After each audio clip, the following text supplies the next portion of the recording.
C'est une belle journée d'été ensoleillée et la famille à Potent est réunie sur le patio. Craig, le chef de famille, est assis à l'ombre du gazebo, vêtu d'une robe de chambre et d'un bandeau noir sur les yeux. Il sirote son café tandis que sa femme, Diana, prend un bain de soleil sur une chaise longue en sirotant un cocktail. Elle fait battre ses longs cils de poupée et crie à sa belle-fille Lisa, une enfant de 7 ans qui court autour de la piscine en essayant d'attraper un papillon à l'aide d'un filet. Lisa, arrête de courir. Calme-toi. Peux-tu jouer tranquillement pendant au moins 5 minutes? Oh, vilaine enfant. La fillette était très active et mignonne avec ses cheveux bruns bouclés et ses joues potelées. Elle ressemblait à un petit ange habitué depuis longtemps au manque d'affection de sa belle-mère, si bien qu'elle ne bronchait même pas lorsqu'elle était grondée. Un magnifique et énorme papillon aux ailes colorées se posa sur le bord de la piscine. Lisa sortit prudemment son téléphone de sa poche et voulut prendre une photo. Elle s'est approchée de plus en plus près du bord de la piscine et a soudain trébuché et est tombée tête la première dans l'eau. Lisa a commencé à crier et à s'agiter parce qu'elle ne savait pas bien nager. Papa, papa, je me noie. Aide-moi.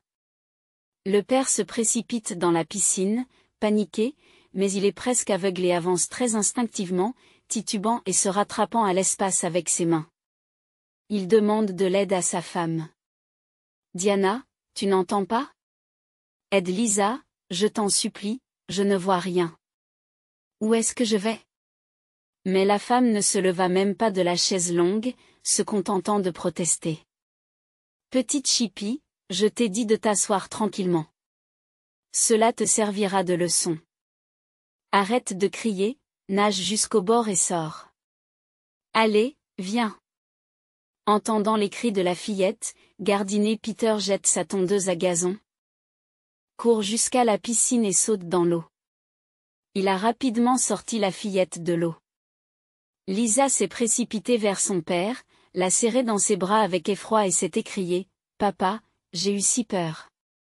Je voulais juste prendre un papillon en photo. » Le téléphone s'est également noyé. Je n'ai pas fait exprès. Ce n'est pas grave, ma chérie. Nous t'en achèterons un nouveau. Ce ne sont que de petites choses. L'essentiel, c'est que tu sois en vie et en bonne santé. Va te changer dans la maison.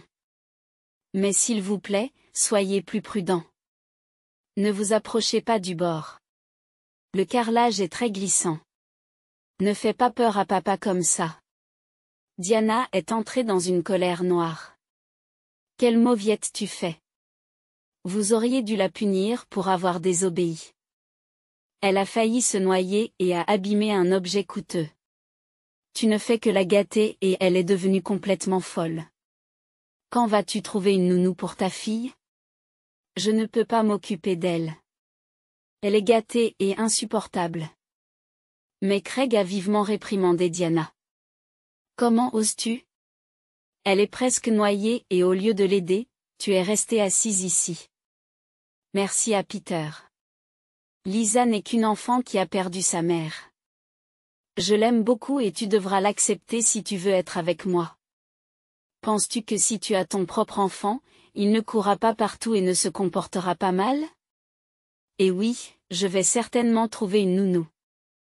J'ai déjà passé une annonce. Mais vous voyez, je suis aveugle maintenant. C'est donc très difficile à faire.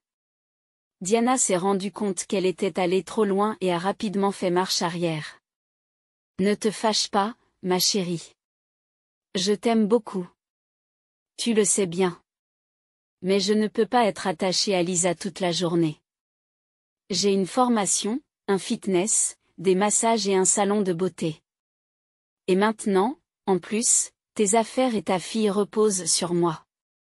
Alors dépêchez-vous de trouver une nounou. Cela nous facilitera la vie à tous. De toute façon, il faut que j'y aille. J'ai une manucure à midi et un massage à 2 heures. Je t'aime. Je ne te manquerai pas trop. Lisa était heureuse que sa belle-mère s'en aille et s'est assise tranquillement à côté de son père, le serrant dans ses bras avec ses petites mains.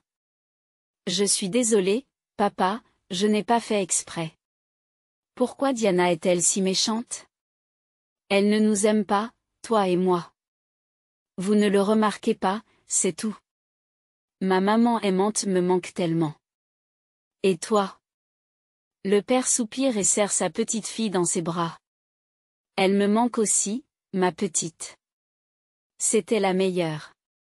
Mais tu sais, elle est au paradis maintenant. Diana n'est pas si mal. C'est juste que vous n'êtes pas encore habitués l'une à l'autre. Mais je te promets que tu choisiras la nounou toi-même. D'ailleurs, une autre candidate devrait bientôt arriver. La jeune fille embrassa son père sur la joue et s'en alla jouer avec ses poupées dans la cour, tandis que Craig fermait les yeux de douleur et commençait à se remémorer sa vie. Sa première femme, Vanessa, était jolie et excellente ménagère. Elle venait d'une bonne famille. Et surtout, elle aimait Craig. Ils étaient censés vivre heureux jusqu'à la fin de leurs jours. Mais non, il y a 2 ans, elle est morte d'une grave maladie génétique. Tout a commencé après l'accouchement. D'abord, sa vision s'est détériorée, puis sa mémoire, puis ses bras et ses jambes ont cessé de fonctionner. Puis Vanessa est devenue grabataire et s'est progressivement éteinte.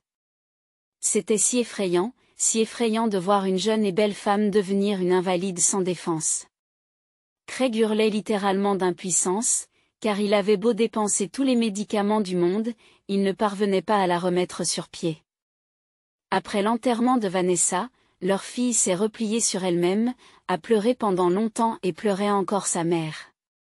Craig pensait également qu'il ne pourrait jamais vivre avec quelqu'un d'autre. Mais un jour, lors d'un dîner d'affaires dans un restaurant, il a vu Diana. Elle était assise avec un ami, buvant des martinis et discutant joyeusement de quelque chose. Le dîner d'affaires s'est transformé en un moment de plaisir et de danse. Et maintenant, il dansait un slow. Craig était impuissant face à ce corps jeune et désirable et à l'assaut de la beauté. C'est ainsi qu'a commencé leur idylle, qui s'est terminée par un mariage rapide. Diana s'est rapidement installée et s'est sentie maîtresse de maison. Elle confiait des tâches à tout le monde et commandait avec assurance. Mais Lisa et elle ne s'entendaient pas. Et c'était réciproque. Pour être honnête, Craig pensait que Lisa était simplement jalouse de lui et de sa nouvelle femme, et que cela passerait avec le temps. Mais même après 2 ans, la situation ne s'est pas améliorée. La belle-mère et la belle-fille se disputaient ouvertement. Et récemment, il y a 2 semaines, ce terrible incident s'est produit. Leur chauffeur, Tim, a demandé un congé pour des raisons personnelles, et Craig a dû prendre le volant lui-même. Ce jour-là, un homme d'affaires est resté tard au travail. Alors qu'il s'approche de sa voiture sur le parking, 3 bandits l'attaquent par derrière. Il a commencé à se battre, mais l'un des criminels l'a aspergé de gaz poivré en plein visage.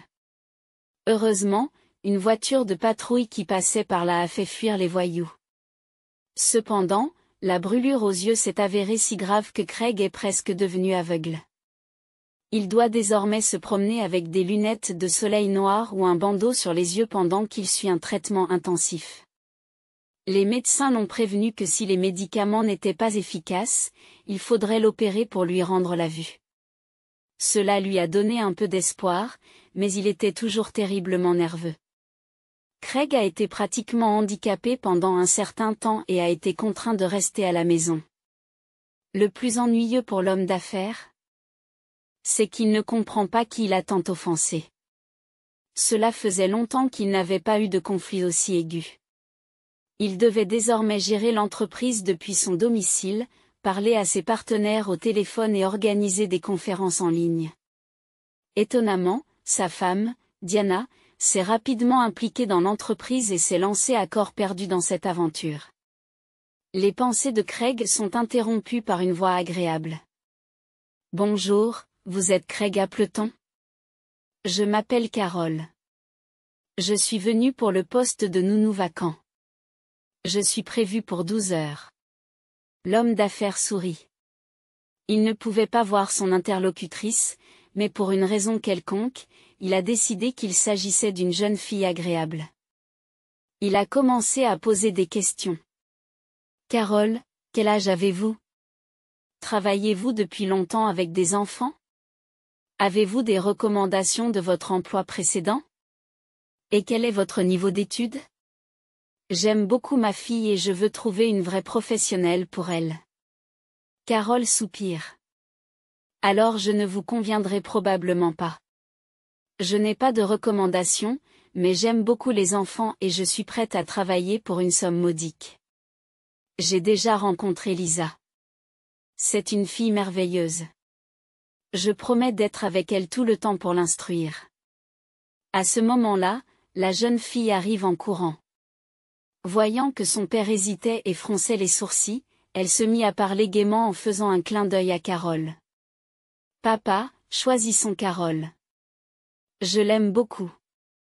Et d'ailleurs, tu as dit récemment que je choisirais moi-même une nounou, n'est-ce pas? L'homme pèse le pour et le contre. Carole semblait trop jeune pour une nounou, elle n'avait que 23 ans. Aucune expérience, aucune recommandation. Qui sait quel genre de personne elle est? Mais sa voix, quelle merveilleuse voix. Et Lisa l'aimait bien. C'était la première fois. C'était la première fois. Ce qui sera, sera. Ok Carole. Tu es engagée, mais avec une période d'essai. Vous pouvez commencer dès maintenant. Il y a un programme de cours et une routine quotidienne dans la chambre de Lisa. De plus, vous devrez emmener l'enfant à ses cours de danse et de dessin. Promenez-vous avec elle, aidez-la à faire ses devoirs, veillez à ce qu'elle mange bien et signalez-moi tout changement dans son état de santé. Tout est clair? La jeune fille faillit pleurer de bonheur. Elle avait vraiment besoin de ce travail. Elle avait vraiment besoin de ce travail. Vous ne le regretterez pas. J'essaierai de faire de mon mieux. Depuis ce jour, Carole a commencé à travailler pour la famille Appleton. Elle fait un excellent travail. Lisa l'adore. Elle ne lui mettait pas la pression, ne la grondait pas. Elles étaient plutôt amies. Si Carole remarquait que Lisa commençait à se relâcher ou ne voulait pas écrire les malheureuses lettres, elle avait recours à une astuce. D'accord, celui qui accomplit la tâche le plus vite et le mieux aura la plus grosse et la plus délicieuse glace à la vanille. Et le perdant devra manger des flocons d'avoine pendant 2 jours. Personnellement, je déteste les flocons d'avoine. Et toi? Lisa haletait et écrivait ses lettres détestables de l'alphabet, essayant de surpasser Carole et de ne pas manger des flocons d'avoine peu appétissants.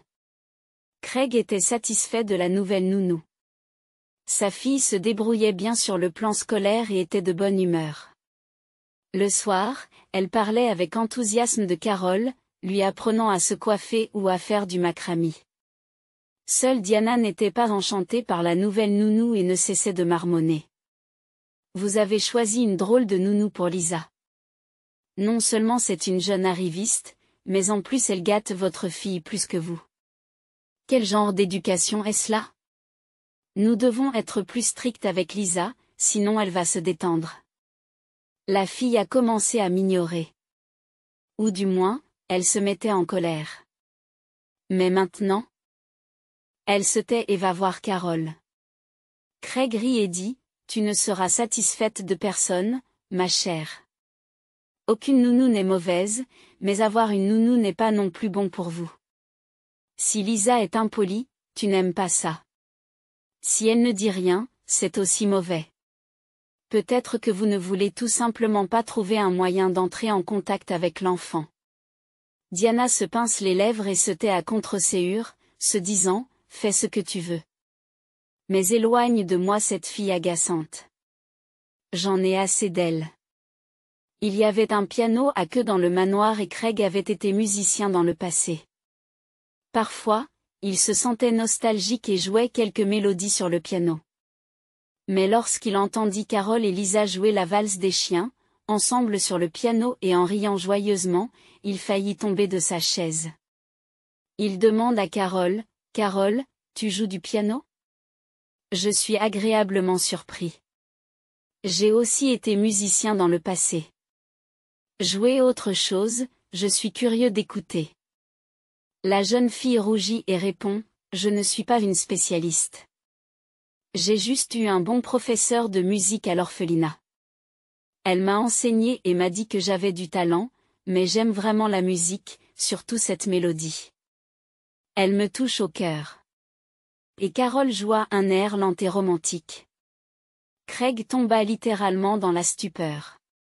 Les larmes coulaient volontiers sur ses joues et tout dans son âme était bouleversé par les vieilles expériences de sa jeunesse. Il se répétait sans cesse, « Mon Dieu, c'est tout simplement impossible. » Lorsque Carole eut terminé, il la remercia et lui demanda, « Dis-moi, où as-tu appris cette mélodie ? » Elle n'est enregistrée nulle part, c'est certain. De plus, elle a été écrite par une personne que j'ai connue. Ma voisine Rachel m'a appris à la jouer. A répondu Carole.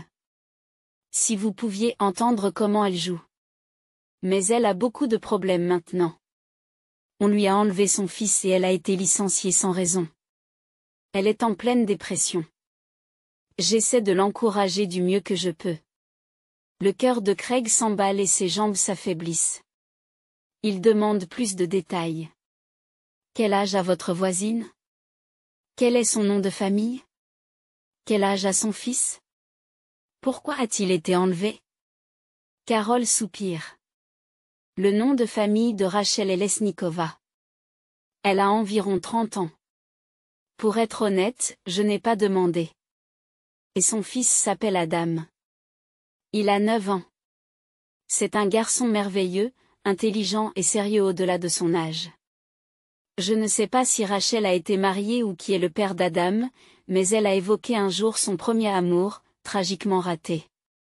La dernière fois, Rachel travaillait comme professeure de musique dans une école privée. Elle gagnait un salaire décent et travaillait dur. Mais le directeur a jeté son dévolu sur elle. Il est déjà marié, a plus de 50 ans et amène des petits-enfants.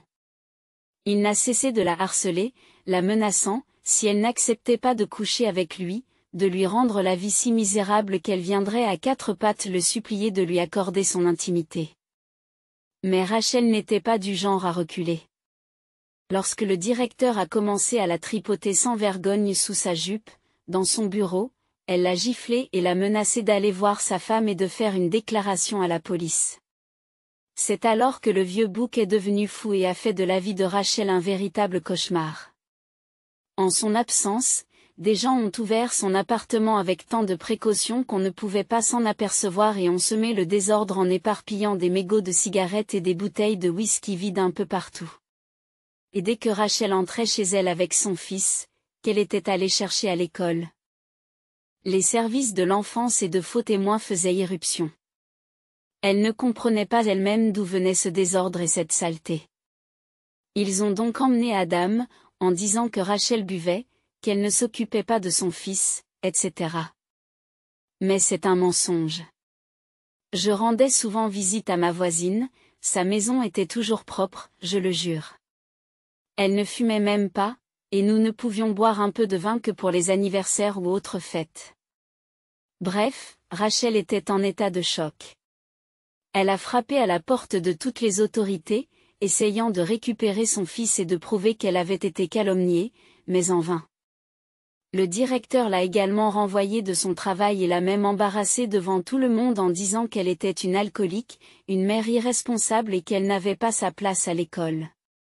Depuis ce jour, Rachel a complètement perdu le moral et passe son temps à pleurer sous les fenêtres de l'orphelinat. Adam souffre lui aussi, suppliant de rentrer chez lui. Imaginez ce que c'est pour un petit garçon ordinaire de se retrouver là. À la télévision, on montre seulement que c'est merveilleux, que les enfants sont bien nourris et bien habillés. J'étais orphelin et je vivais là. C'est un véritable cauchemar. Je suis vraiment désolé pour Rachel et Adam. J'étranglerai personnellement ce vieil homme méchant qui a des relations et qui a ruiné la vie de ma voisine pour sa luxure. Craig était choqué par ce qu'il avait écouté, et des larmes coulaient de ses yeux, irritant ses yeux déjà abîmés. Tout concordait. Cela ne pouvait pas être vrai. Il le demanda d'une voix tremblante. Carole, je t'en supplie, amène Rachel ici demain. J'ai vraiment besoin de la voir, ou au moins de l'entendre. Tu vois, nous nous sommes connus, mais c'est une longue histoire. Fais ce que je te demande. La jeune fille est très surprise, mais acquiesce. D'accord, comme vous le dites, je viendrai avec elle demain matin, si elle le souhaite. Bien sûr. Mais comment vais-je lui expliquer tout cela, dit l'homme d'une voix cassante. Dis-lui simplement que Craig l'attend. Lorsque Carole vint nourrir Lisa, Craig s'enferma dans son bureau, se prit la tête dans les mains et commença à se souvenir de sa jeunesse et de Rachel. Craig a grandi seul avec sa mère. Il n'a jamais connu son père. Dans son enfance, elle lui a raconté des contes de fées selon lesquels son père était un explorateur polaire, un géologue. Mais en grandissant, le garçon a tout compris par lui-même et n'a plus posé de questions stupides. Depuis sa plus tendre enfance, Craig adore la musique. Il pouvait rester longtemps assis à écouter sa mélodie préférée. Un jour, alors qu'il rendait visite à des connaissances avec sa mère, le petit garçon de 5 ans s'est assis au piano et, en jouant simplement sur les touches, il a pu jouer un air simple. Sa mère décida de l'envoyer à un cours de musique, où il rencontra Rachel. Craig se souvient très bien de la stupéfaction qu'il a ressentie en voyant cette jolie fille maigre avec 2 énormes archets et un classeur de partitions dans les mains. Ils se sont assis à la même table et, à partir de ce jour, Rachel et Craig sont devenus les meilleurs amis du monde. Ils ont ensuite décidé d'entrer ensemble dans une école de musique, ont connu leur premier succès et se sont produits en concert. Au fil des ans, leur amitié d'enfance s'est progressivement transformée en véritable amour. Rachel a toujours été si aérienne et rêveuse. Pour elle, tout ce qui est matériel n'est pas l'essentiel. Elle vivait d'amour, de musique, et ne prêtait pas beaucoup d'attention au fait que les salaires des musiciens étaient modestes, et qu'ils devaient vivre avec des moyens réduits, en économisant surtout. Mais tout cela irritait vraiment Craig. Comme tout homme, il rêvait d'avoir sa propre maison, une belle voiture, de bien s'habiller et de vivre confortablement. C'est pourquoi, après avoir terminé l'université, il n'a pas poursuivi ses études et s'est plutôt essayé au commerce et à la création d'entreprises. Le couple se dispute alors de plus en plus. Ne renonce pas à la musique. C'est ton talent. Tu es vraiment doué. Tes doigts sont faits pour jouer, pour créer. Mais l'homme se met en colère. Rachel, je ne te comprends pas. Tu n'es pas de ce monde. Tu ne vois pas que nous sommes pauvres? Comment et de quoi allons-nous vivre? Avec les quelques sous que nous gagnons grâce à la musique. Qui a besoin de ces concerts maintenant? Je travaille pour t'offrir ces boucles d'oreilles en or, pour bien m'habiller et bien manger. Une autre fille s'en contenterait. Et toi? Tu pourrais donner des cours particuliers et gagner de l'argent toi-même au lieu d'essayer de m'apprendre à vivre. Profondément vexée, Rachel enlève les boucles d'oreilles et les jette au visage de sa fiancée. Prends-les. Ce n'est pas un cadeau si tu comptes t'en servir contre moi. Peut-être qu'il vaut mieux qu'on se sépare. Je ne te comprends pas. Je ne sais pas ce qui t'est arrivé, pourquoi tu as tant changé. Tu es devenu dur, sec et sans âme. Je veux une vie de famille simple et tranquille. Je n'ai pas besoin de richesse. L'essentiel, c'est la loyauté, la confiance et l'amour. Et tu es devenu fou, obsédé par cet argent. Tu disparais pendant des jours, tes yeux sont rouges, tu as complètement abandonné la musique. Quand vous êtes-vous assis au piano pour la dernière fois? Je ne donnerai pas de leçons particulières. Je ne prendrai pas l'argent des enfants. Craig fait un geste de colère. Alors, partez. Vivez votre vie comme vous l'entendez. Mais tu regretteras de m'avoir quitté. Je deviendrai un grand homme d'affaires. Nous verrons bien. Ils se sont donc disputés et ont bêtement rompu sans raison valable. Craig poursuivit sa carrière et ouvrit bientôt une chaîne d'ateliers de réparation automobile. Il travaillait jour et nuit comme un écureuil dans une roue. Puis il a rencontré Vanessa. S'est marié, a eu une fille et d'autres soucis ont commencé. Dans ce tourbillon de folie, il n'a pas le temps de regarder en arrière. La mort de sa femme a beaucoup affaibli l'homme. Mais il rencontra Rachel et succomba à ses charmes. On ne peut pas dire qu'il n'a pas aimé Diana. Il y avait des sentiments, de la passion et de l'attachement, tout sauf cette lumière unique et ce sentiment pur de bonheur et de tremblement qu'il avait éprouvé lorsqu'il était avec sa Rachel et la musique. Et ce n'est que maintenant, lorsqu'il entendit cette même mélodie de sa jeunesse, écrite par Rachel, que son cœur se serra et qu'un désir sauvage s'empara de lui. Il voulait désespérément rencontrer Rachel à nouveau, pour parler cœur à cœur. Quel que soit le point de vue que l'on adopte, le premier amour reste dans le cœur d'une personne toute sa vie. On ne l'oublie jamais, quelles que soient les circonstances. L'homme avait hâte d'être au lendemain. Il se rasait et se préparait méticuleusement le matin. Il avait hâte que Diana parte pour le salon de beauté. Son bavardage abrutissant sur les chiffons et les os à laver pour les voisins et les connaissances le rendait fou. Carole emmena Lisa à l'école et rentra à la maison, non pas seule, mais avec Rachel. Bien que Craig n'aperçoive qu'une silhouette floue, l'odeur légère de son parfum floral et sa voix douce comme une cloche n'ont pas changé. La femme s'exclama, « Craig, c'est vraiment toi ?» Quand Carole m'a dit hier que Craig voulait me rencontrer, j'ai été surprise. Vous avez tellement changé. Tu es devenu un homme brutal et important. Que s'est-il passé? Pourquoi voulais-tu me voir? Et pourquoi as-tu un bandeau noir sur les yeux? Es-tu malade? Craig l'écoute et les larmes coulent sur son visage. Il prit la main de Rachel et en sentit la douceur et la délicatesse avec de longs doigts faits pour la musique. L'homme commença à embrasser et à caresser chaque doigt et murmura, « Ma chère Rachel. Comme je suis heureux de te voir, de respirer ton parfum. Nous avons été tellement idiots de nous séparer à l'époque. Tu me demandes ce qui m'est arrivé. Il y a 2 semaines, une bande de voyous m'a attaqué et m'a aspergé le visage de spray au poivre. Maintenant, je suis presque aveugle. Je ne vois que des silhouettes floues. Les médecins disent qu'il faut m'opérer, mais ce n'est pas important. Carole m'a dit que vous aviez un fils, Adam. Rachel, dis-moi, c'est le mien? Dis-moi la vérité. Ai-je vraiment un fils? La femme soupire et répond doucement. Oui, Craig, Adam est ton fils. Je n'ai jamais eu d'autre homme que toi. J'ai beau essayer de t'oublier, de te sortir de ma tête, je n'y arrive pas. Mais ils m'ont pris mon petit garçon. Mon cœur se brise. J'ai du mal à dormir.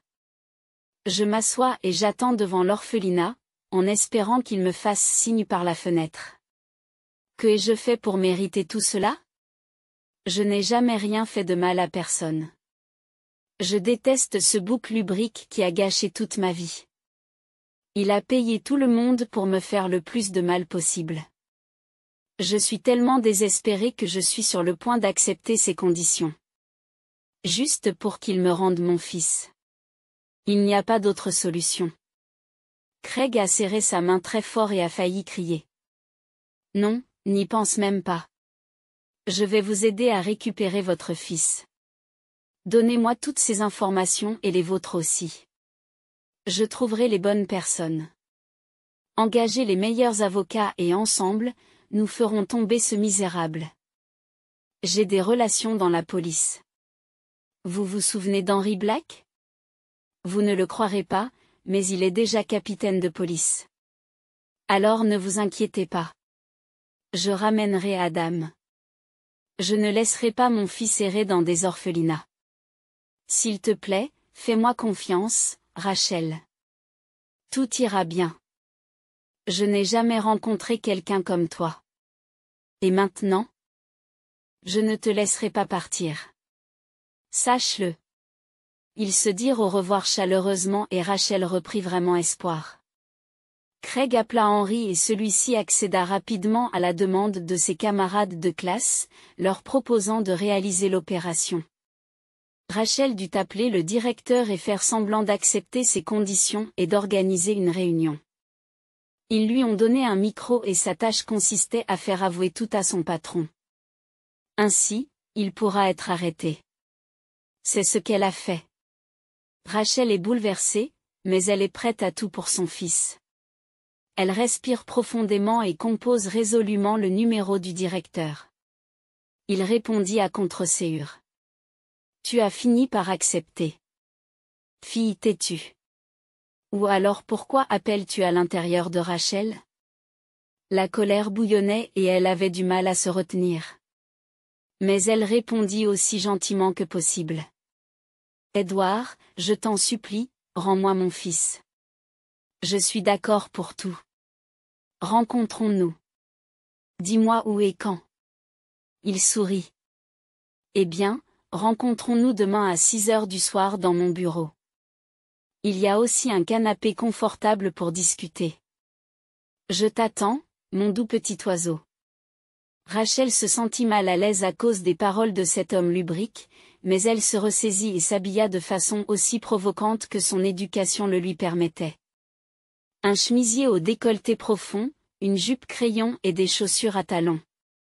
Elle appliqua plus de rouge à lèvres sur ses lèvres déjà pulpeuses, cacha et vérifia soigneusement l'appareil d'enregistrement et se rendit auprès du directeur sur des jambes tremblantes. Le détective a dit que si la situation devenait incontrôlable, Rachel ouvrirait la fenêtre. La femme frappa et entra dans le bureau. Le directeur était assis dans son fauteuil, se prélassant et affichant un sourire gourmand. Il regarda Rachel de haut en bas et lui dit « Bonsoir, mon petit oiseau. Je vois que la situation t'a fait du bien et que tu es devenue plus bavarde. C'est bien. Cela fait un moment. Oh. Quel corps appétissant. Je brûle. Allez, déshabille-toi et laisse-moi t'admirer. » Rachel faillit s'étouffer devant son audace et fut pétrifiée. Et s'il l'attaquait? Mais la pensée d'Adam et des agents à l'extérieur lui donna du courage et elle commença à sortir le champagne et les sucreries. Édouard, pourquoi si vite? Je ne peux pas faire ça comme ça. Buvons. Détends-toi. Il ne s'y opposa pas. Il a débouché le champagne et versé l'alcool dans les verres. Pendant ce temps, Rachel est allée droit au but. Édouard, avant que nous, tu sais, je dois être sûre que tu me rendras mon fils. Peux-tu me le promettre? Je sais que tu es responsable de ce qui s'est passé. Mais comment avez-vous fait? Je ne comprends pas. Comment as-tu fait pour ternir ma réputation? Édouard a souri. Tu aurais dû être plus agréable dès le départ. Il n'y aurait pas eu de problème. Personne n'a le droit de se détourner de moi. Crois-tu que ma secrétaire et le professeur d'éducation physique travaillent ici pour rien? Ils se sont révélés plus intelligents que vous et reçoivent aujourd'hui d'excellents salaires et une prime régulière. Quant à vous, il n'y a rien de compliqué. Ma bonne et très proche connaissance travaille dans les autorités de tutelle et c'est grâce à mon mécénat qu'elle y est arrivée. Elle m'a donc rendu l'appareil. Elle a placé ton garçon dans un orphelinat et j'ai engagé des bandits et des témoins de ce désordre dans ton appartement. L'argent résout tout de nos jours. Croyez-moi. Eh bien, je t'aimais bien. Je suis tombée amoureuse de toi. Donc plus vous me donnerez de plaisir, plus vite vous récupérerez votre fils. Alors, tu es détendu maintenant? Enlève tes vêtements. Tu parles trop. Rachel comprend qu'elle ne peut plus attendre. Faisant mine de déboutonner son chemisier, elle se dirigea vers la fenêtre et l'ouvrit rapidement. Elle se mit à prier et à attendre l'arrivée du policier. Le directeur a complètement perdu le contrôle. Avec une agilité surprenante pour son âge, s'est précipité sur la femme et a commencé à la toucher de manière indécente, en essayant de lui arracher son chemisier. Rachel a commencé à crier et à se débattre, repoussée par le vieil homme. Édouard a commencé à la pousser, faisant tomber tout ce qui se trouvait sur la table. « Tais-toi, imbécile. De toute façon, il n'y a personne ici. Même le concierge est parti. Pourquoi as-tu décidé de te battre à nouveau? As-tu perdu la tête? » À ce moment-là, la porte fragile s'ouvrit avec fracas et l'agent fit irruption dans le bureau. Il arrêta rapidement la canaille et la réprimanda. « Vous devriez avoir honte de vous livrer à un tel comportement indécent à votre âge. Et vous êtes un homme marié. Vous avez déjà des petits-enfants. Comment vont-ils réagir en apprenant ce que leur grand-père a fait? » Le directeur a poussé un juron et s'est efforcé de se libérer. « Tu m'as fait tourner autour de ton doigt. Tu vas payer pour ça. J'ai des relations, vous savez. » Le policier le fait taire rapidement. « Nous nous occuperons de vos relations plus tard. Comment avez-vous fait pour prendre l'enfant de cette femme et le dissimuler? » Rachel se détend enfin, expire et fond en larmes sous l'effet du stress qu'elle vient de subir. « Est-ce qu'ils vont me rendre Adam maintenant? Il a tout avoué, n'est-ce pas? Ai-je fait tout ce qu'il fallait? » Elle tend à l'officier un appareil d'enregistrement. Il la rassure. « Vous allez tout arranger. Je pense que vous allez bientôt retrouver votre fils. Ne vous inquiétez pas et nous enverrons cette crapule en prison. Les gens comme lui ont leur place derrière les barreaux. » L'affaire fait la une des journaux et le directeur débauché est condamné. Les habitants de la ville sont scandalisés par le fait qu'il ait travaillé dans l'établissement d'enseignement pendant tant d'années. Rachel a été réintégrée dans son travail et sa réputation a été rétablie. Mais surtout, elle retrouva son fils. La femme pleurait et embrassait son petit garçon sans arrêt, et celui-ci ne pouvait pas non plus se défaire de son étreinte. Pendant ce temps, Craig attendait avec impatience la rencontre avec son fils. Il était tellement absorbé par les problèmes de Rachel qu'il avait complètement oublié Diana. Mais celle-ci, qui avait tout observé de loin, décida d'éclaircir la situation. « Chérie, que se passe-t-il? Tu es toujours sur les nerfs, tu passes des coups de fil et tu parles de Rachel et de son fils. Peux-tu m'expliquer quelque chose? » L'homme ne pouvait pas voir le visage crispé de colère de sa jeune épouse, mais il ressentait fortement la haine et la colère qui émanaient d'elle. À ce moment-là, il se rendit compte qu'il ne voulait plus vivre avec elle. Il était évident qu'elle ne s'entendrait jamais avec sa fille. De plus, Craig ne l'aimait pas vraiment. C'était plutôt une passion, une obsession qui se dissipait rapidement. Diana était devenue de plus en plus impudente, prenant le contrôle de tout dans sa maison et devenant presque incontrôlable, s'imaginant maîtresse de tout. Craig soupira lourdement et entama une conversation désagréable. « Tu as raison, Diana. Nous avions besoin de parler sérieusement depuis longtemps. Je vais d'abord répondre à ta question. Rachel est mon premier amour de longue date. Nous avons étudié ensemble à l'école de musique. Puis nous avons bêtement rompu. Il s'est avéré qu'elle était déjà enceinte, mais qu'elle ne le savait pas encore. Elle a donné naissance à un fils nommé Adam. Je suis donc maintenant le père de 2 enfants, Lisa et Adam. » Diana a explosé. « C'est encore mieux. Vous voulez dire qu'en plus de votre fille gâtée, il y aura aussi un garçon qui vivra ici? C'est terrible. Je ne veux même pas encore mes propres enfants. Et tu me refiles ceux d'une autre. » Craig sourit amèrement. « Tu ne m'as pas écouté? Diana. Notre histoire d'amour a tourné si vite que je n'y comprenais rien moi-même. Mais la passion s'est vite estompée. Et 2 ans plus tard, nous sommes presque des étrangers. Tu ne t'entends pas avec Lisa. Et apparemment, vous ne trouverez pas d'approche pour elle. Lorsque j'ai revu Rachel après de nombreuses années, j'ai réalisé que je l'aimais toujours. Comme dans ma jeunesse. Je comprends que ce soit désagréable pour toi d'entendre ça maintenant. Mais je ne vais pas mentir. Demain, je vais parler au médecin de l'opération des yeux. Et ensuite, nous devrons probablement nous séparer. Ne t'inquiète pas.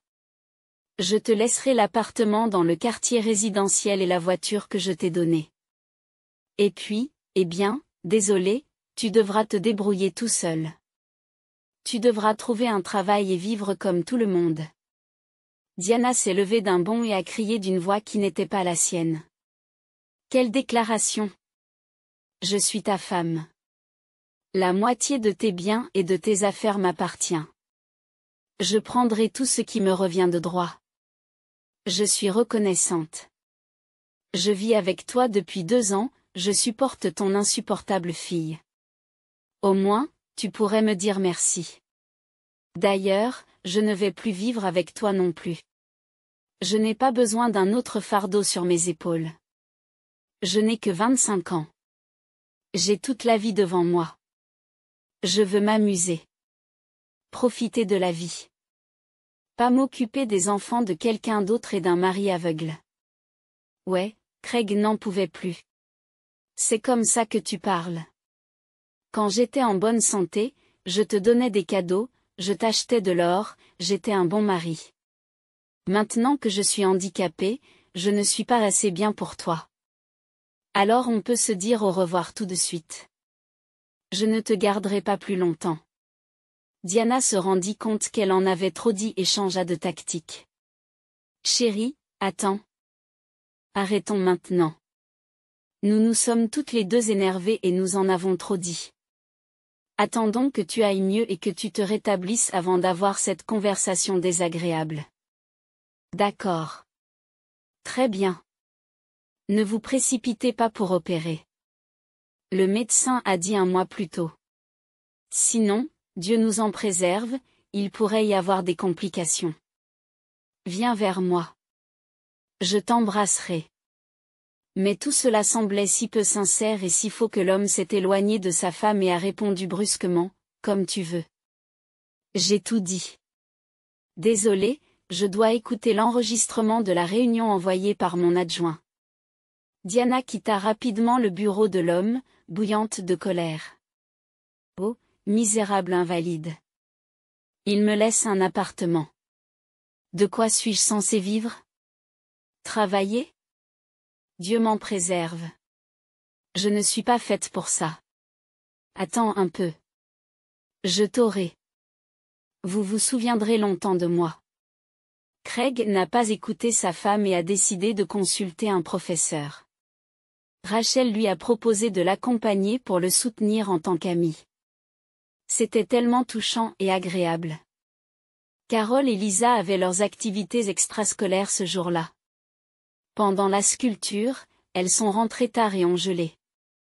Il y avait un désordre terrible dans la maison. Le coffre-fort était ouvert et vide, et beaucoup d'objets coûteux et de technologie avaient disparu. Carole, morte de peur, a immédiatement appelé la police et Craig. Nous avons une urgence. Lisa et moi venons de rentrer et voilà. Vous avez été cambriolés. Tout est sens dessus-dessous. Le coffre est ouvert. Il n'y a pas de télé. Il y avait des documents sur votre étagère. Peut-être autre chose. Je ne peux pas le dire tout de suite. J'ai appelé la police. Venez vite. L'homme a ordonné à Carole. D'accord. Allez avec Lisa dans la chambre des enfants. Enfermez-vous et n'ouvrez la porte à personne jusqu'à ce que j'arrive. J'arrive tout de suite. Il a immédiatement oublié sa maladie. Craig a allumé la caméra et a été horrifié par ce qu'il a vu. Diana et le chauffeur Tim couraient dans la maison, s'emparant de tout ce qui s'y trouvait, appareils électroniques, bijoux, argent et papiers de valeur. La femme ne savait pas qu'il y avait des caméras, elle s'est donc mise en colère et a crié. Voilà, mon mari. Tu te souviendras de moi. Tim a réagi avec colère. Quel malheureux. Nous n'avons pas pu l'achever, nous l'avons seulement aveuglé. Sinon, nous aurions envoyé Lisa dans un refuge et nous aurions vécu ici comme des rois. Et d'où vient cette patrouille? Ils ne sont jamais passés par là. Diana cria à Tim de se dépêcher, car la nounou et Lisa allaient revenir d'une minute à l'autre. Ils devaient tout vendre rapidement et commander des billets pour un endroit chaud. Craig était sous le choc. La police a rapidement pris les empreintes digitales et s'est empressée d'attraper un couple d'amoureux. La fille de Craig a pris son père dans ses bras et l'a réconforté. « Je t'ai dit il y a longtemps, papa, que Diana ne nous aime pas. Elle est méchante et mauvaise. Et tu ne m'as pas cru. Tu vas la mettre à la porte maintenant, n'est-ce pas? » Craig a embrassé sa princesse. « Tu grandis si vite. » « Oui, Diana ne vivra plus avec nous. Mais j'aimerais te présenter une femme sympathique. Tu te souviens quand elle est venue nous rendre visite une fois? Elle s'appelle Rachel, et elle a un fils, Adam. C'est ton frère. C'est une longue histoire. Tu comprendras quand tu seras plus grand. J'espère vraiment que vous vous entendrez bien. Et Diana et Tim seront certainement punis par la police et envoyés en prison. La fille demande soudain avec inquiétude, « Papa, qu'a dit le médecin? Est-ce que tes yeux pourront à nouveau voir? » Craig a répondu à sa fille. « Je vais me faire opérer lundi. Carole et toi serez toujours ensemble. Et Adam sera aussi avec toi. Sa mère m'accompagnera à l'hôpital. S'il te plaît, écoute Carole en tout. Sois une bonne fille. » La police a rapidement retrouvé les amants en suivant la piste jusqu'à l'appartement de Tim, les a menottés et les a emmenés au poste de police. Tous deux risquaient désormais une peine décente pour avoir tenté de nuire à Craig et l'avoir volé. Diana est paniquée. Les murs gris et humides du gouvernement, le matelas sale et l'horrible bouillie la remplissaient d'une horreur indescriptible. Ce n'est que maintenant qu'elle réalise ce qui l'attend. Elle pleurait jour et nuit et se maudissait en se disant, « Idiot, idiot, pourquoi n'ai-je pas vécu en paix? Et maintenant, qu'est-ce qui se passe? Qu'est-ce que j'ai bien pu faire avec ce Tim? Je dois rencontrer Craig de toute urgence et lui demander pardon. Il est gentil. Il me pardonnera. Je suis d'accord pour quitter cette ville le plus possible. En tout cas, tant que ce n'est pas la prison. » Pendant ce temps, Craig a demandé le divorce, laissant à son avocat le soin de régler tous les problèmes, et il est allé se faire opérer. Rachel était à ses côtés. Carole est restée à la maison avec les enfants. Adam a d'abord été timide et embarrassé, mais Lisa, vive et agitée, s'est rapidement liée d'amitié avec lui et a trouvé un langage commun. En l'espace d'une journée, il s'est senti chez lui dans la maison des Appletons. Après l'école, ils allaient toujours rendre visite à Craig à l'hôpital. L'opération s'est déroulée avec succès, bientôt, le pansement sera retiré de ses yeux. Tout le monde attendait ce moment avec impatience et anxiété. Pendant cette période difficile, Craig, Rachel, Carole et les enfants se sont tellement rapprochés qu'ils sont devenus une grande équipe amicale. Lisa et Adam ont compris que leur père était malade et ont essayé de ne pas se comporter mal ou de ne pas le contrarier, d'autant plus qu'ils ont toujours passé des moments amusants et intéressants avec Carole. Finalement, Craig a pu attendre et son bandage a été soigneusement enlevé. Une lumière vive frappa immédiatement ses yeux et il les ferma instinctivement. Des larmes coulent sur son visage. Puis il a commencé à les ouvrir lentement et a enfin vu le monde tel qu'il était avant la tragédie. Le médecin a examiné Craig, satisfait, lui a ordonné de se préparer à sortir de l'hôpital. Lorsque Craig lui-même sortit du bureau, avec un large sourire, et qu'il aperçut Rachel dans le couloir, il s'exclama, « Ma chère, je savais que tu n'avais pas changé du tout au cours des années. Tu es juste devenue encore plus belle. Toujours les mêmes lèvres, les mêmes boucles, les mêmes longs cils et le même regard derrière l'oreille. Rachel, tu es si belle. Enfin, je peux te regarder, t'admirer à chaque seconde et voir mon fils. » Grâce à Carole, je lui serai reconnaissant toute ma vie d'avoir joué notre mélodie au piano. Croyez-moi, j'ai failli m'évanouir. Tout ce que j'avais dans l'âme était en ébullition. Tu l'as écrit toi-même, Rachel, comme je suis heureux que tu sois réapparue dans ma vie. Je suis prêt à vendre toute cette affaire. Qu'elles aillent au diable. C'est une épine dans mon pied. J'ai gagné suffisamment d'argent au fil des ans pour que toute ma famille puisse vivre confortablement pendant de nombreuses années. Essayons donc de vivre comme vous le souhaitez. Dans l'amour, la paix, en profitant les uns des autres et de notre musique préférée. Tu es d'accord avec ça? Rachel pleure de joie et serre Craig dans ses bras. Tu es mon petit fou. Ce sont les mots que j'espérais entendre de ta bouche à l'époque. Tu sais. Tu étais tellement bouleversé d'avoir choisi l'argent et les affaires plutôt que notre amour et notre vocation pour la musique.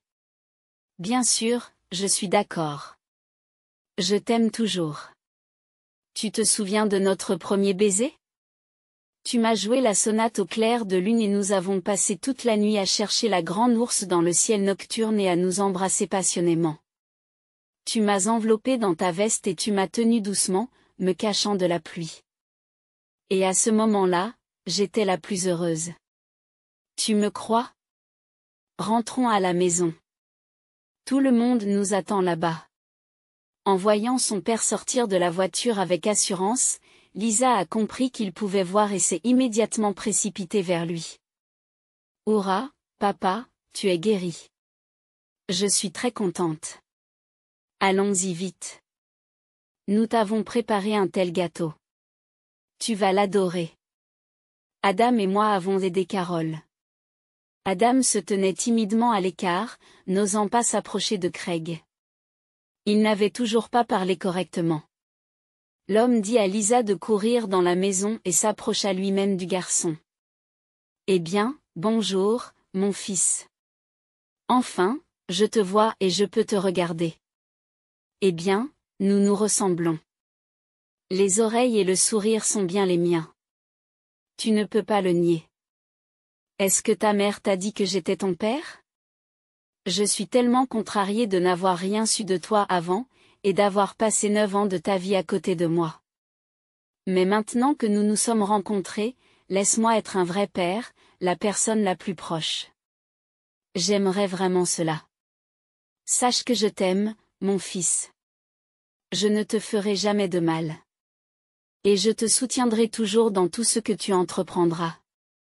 Il tendit la main au garçon, qui la serra fermement, puis dit tranquillement, je suis content que tu sois avec moi maintenant, papa. Et je vois que maman sourit. Craig serra le garçon dans ses bras, le pressant contre lui. Maintenant, nous allons tous vivre avec moi comme une grande famille. Tu sembles avoir fait la paix avec Lisa. C'est ta petite sœur. Alors restez ensemble, soutenez-vous les uns les autres dans la vie. Allons déjeuner.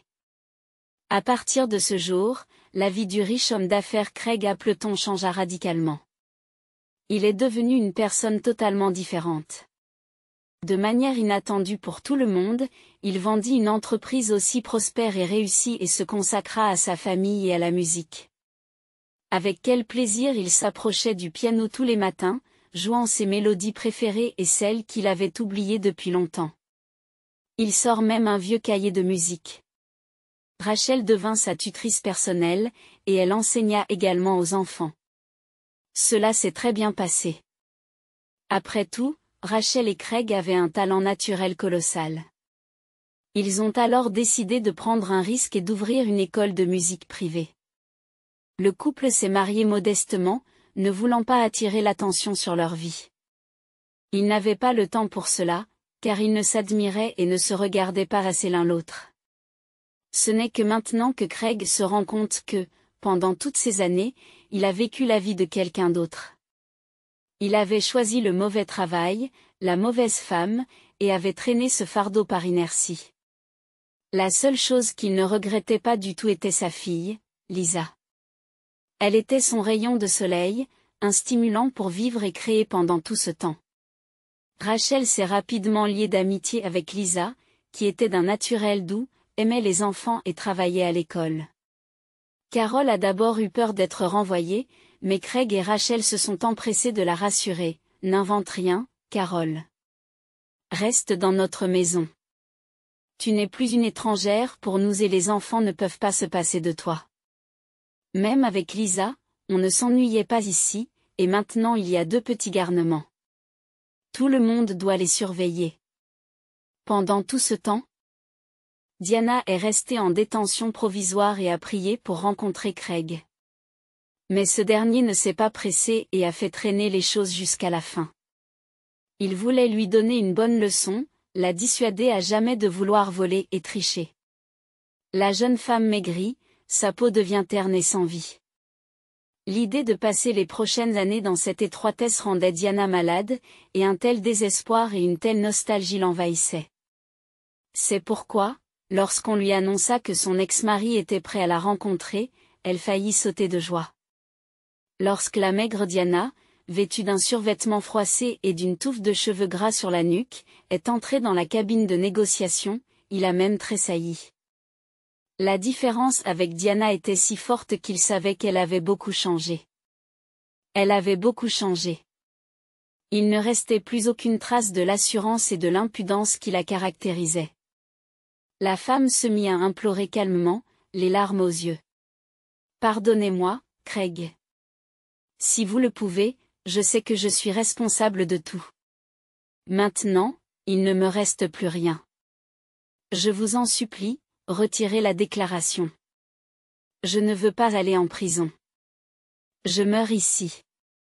Je vous promets de partir tout de suite chez ma mère, et de ne plus jamais apparaître dans votre vie. Ayez pitié de moi. Pardonnez-moi. » Craig a répondu, « J'espère que la prison t'a servi d'excellente leçon. Tu ne voleras plus les biens d'autrui, du moins pas des mains de celui qui te nourrit. Et tu ne tueras pas non plus ton prochain mari. Ce plan a échoué. Je vois maintenant que ma vision s'est complètement rétablie. Juste pour que vous sachiez, Lisa est une enfant merveilleuse. Elle s'entend bien avec Carol, Rachel et son petit frère Adam. Et il ne s'agissait pas du tout d'elle. Il s'agissait de vous. Vous êtes une personne méchante, calculatrice et égoïste qui ne pense qu'à ses intérêts. Je retire ma déclaration. Mais si vous vous montrez à nouveau, vous finirez certainement en prison. J'ai gardé l'enregistrement de la caméra en sécurité. » Diana pleure et murmure à voix basse, « Merci. Vous êtes un véritable être humain. » La famille Appleton vivait en paix et en harmonie. Désormais, de nombreux habitants de la ville et leurs enfants voulaient fréquenter leur école de musique. Lisa et Adam jouent également, mais le garçon choisit la guitare et la batterie, et Lisa le piano. Rachel composait souvent ses propres mélodies, Craig écrivait des poèmes et ils avaient des chansons de famille qu'ils aimaient chanter tous ensemble. Enfin, la vie de Craig a pris le sens dont il avait rêvé. Musique.